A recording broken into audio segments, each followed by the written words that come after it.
Meeting the Alpha, Prologue. A woman dressed in a black coat struggled with the child in her arms as she was chased through the forest, 3 large rogue wolves on her tail.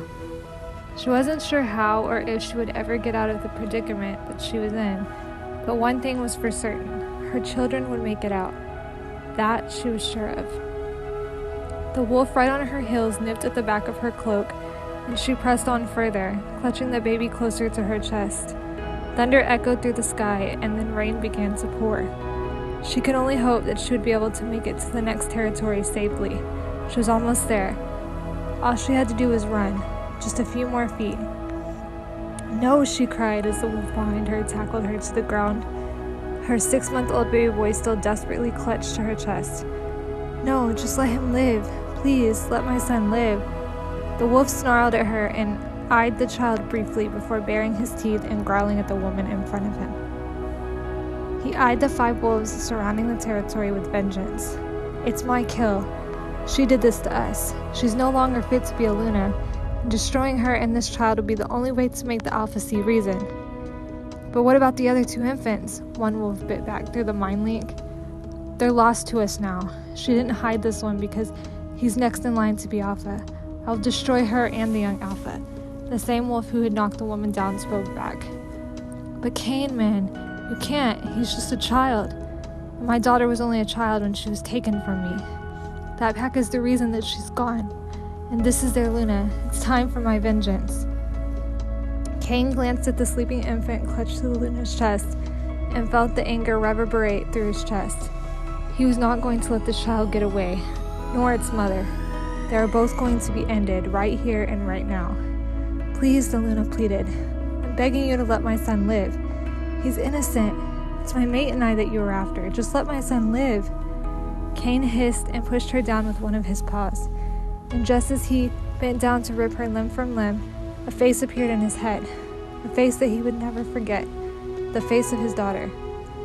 Cain hissed and jumped away from the Luna and her child, his heart beating a mile a minute. He couldn't do it. He couldn't kill her. He couldn't kill her child. So instead, he ran and never looked back. The Luna got to her feet, holding her son as close to her chest as she could, and she ran away she ran for the territory that she so desperately wanted to reach. "We're almost there, honey. Just hold on," the Luna whispered to her sleeping baby boy.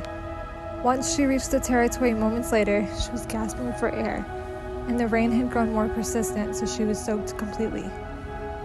The child in her arms wailed suddenly, and she looked at him, tears brimming in her eyes. "I know, sweetie, I know what has to happen now. You were the last one I had to find a safe place to stay. I'm sorry that I have to leave you now." The child began to cry louder, and the Luna placed him in the trunk of a tree that was close by, before she looked at the oldest of her triplet pups for the last time, and she turned on her heel and ran. Her mate and their pack was being attacked, and they hadn't any other choice. They were outnumbered and dying quickly. She had no other choice but to find safety for her 3 sons, and then her mate and herself were going to go into hiding until they could regroup and build their pack back up. But her son needed to be safe. All 3 of them. "I love you, Lance, Austin, and Nick. I will return for you." The Luna's eyes filled with tears. On that note, the Luna felt her bones contracting and fur sprouting from her skin as her inner wolf took over. She was gone shortly after, and the wailing child was heard by one of the patrol wolves, and he was immediately taken to the Alpha's house.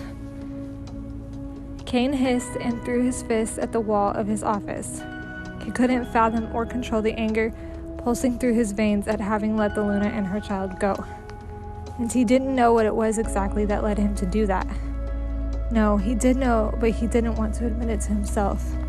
He didn't want to believe that his precious daughter could still control his every move from whatever continent, state, or country she was in. But it didn't matter, because he would find her, no matter what. "I'm coming for you, Sarah, no matter where you are."